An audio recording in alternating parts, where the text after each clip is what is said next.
Hey hustlers, welcome back. If I'm being quite honest, it's almost 11:30 p.m. and I am quite tired. However, I cannot let this fit go to waste. The lips are just too red, the necklace is just giving statement, and I've bought this romper quite a long time ago, and the summer is gone. And so if it doesn't happen today, it may just not happen at all. So here I am, on my last sips of cold brew before I call it a night. In this episode, I'd like to cover a little bit about my recent second investment property, but it fell through. You may have seen my post on Instagram on Ingrid_project, and now I'd like to talk a little bit more about it, give you the numbers, talk to you about what I did, and so on. So a few months ago, I was stuck analyzing a few different markets. I was looking at different states, and of course, through the course that I paid for, I learned how to look at each of these states and look at different data to really understand and make a good decision on where to invest. Now, it took me quite some time, but I finally decided on a market. To my disappointment, the market is quite dry. It's very sad for such a saucy person like myself to be in a dry market. Oh, it reminds me of the days of thirst, when the thirst was real. But anyway, back to real estate. After I decided on what market I was going to invest in, I did a few things. Everyone talks about protecting your assets, and that's quite important, I agree. So I went ahead and I opened up my trust, and then I opened something called a real estate privacy trust, which is a trust owned by your trust for a specific property.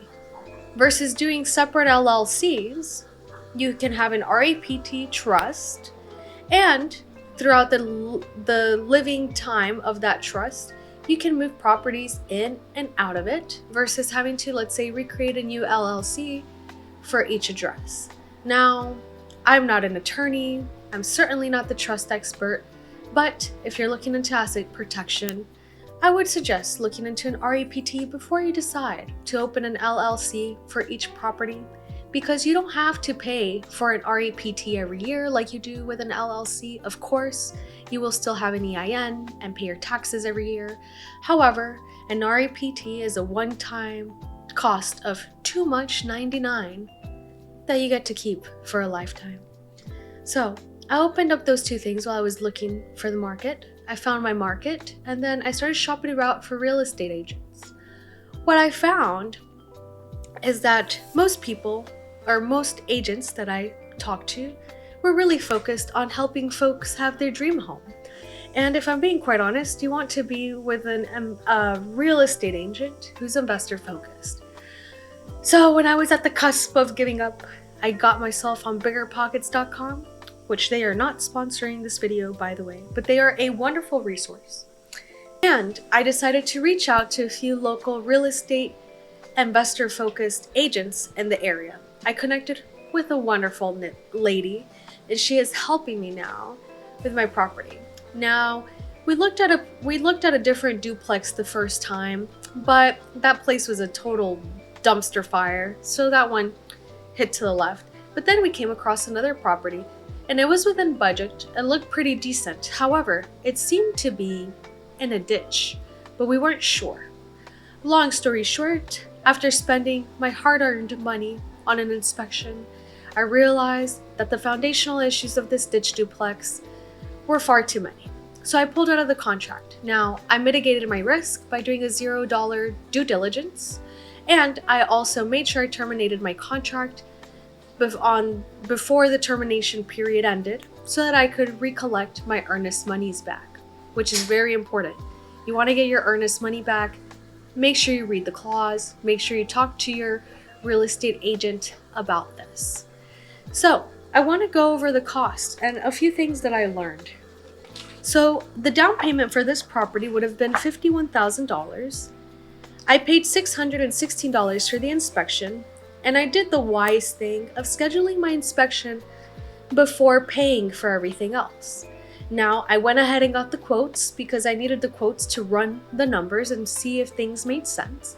So if I would have gone forward with the property, here's all that I would have spent before rehabbing, which this property was going to be I was going to implement the BRRRR method for. So it would have been $51,000 on the down payment, inspection $616, credit pull was $150, the home warranty $2,000, home insurance $1,000, exterminators $50, and a land survey, which is very much needed in the state I was looking for, $800, which would have put me at a total of $55,716 all up front before getting into rehab. So for me, with this, it wasn't worth it. Now, these numbers for myself were quite conservative, but once I did the inspection, I also got quotes from that. The foundational issues on this property were far too many, so I decided to pull out. This property would have been perfect to do a short-term 5-year hold and then have a 31 exchange. But in my case, I was looking for a long-term hold, and this one, BRRRR-wise, really wasn't going to work out. And at this point that I am in my investing journey where I want to scale, scalability is key, and this property was going to hold me back. But it would have been excellent for cash flow, so I probably would have gone in on this property had it been my 3rd or 4th investment property. So for those reasons, it was a no for me. May the ditch duplex rest in peace. So now I will continue to look for my next investment property. I'm looking into multifamily, and I'm keeping an open mind because it's dry and we'll take what we can get, but we won't settle for less. I'm dry. Well, the market's dry. I'm dry, but I'm not desperate. So I'll keep on looking, and so should you.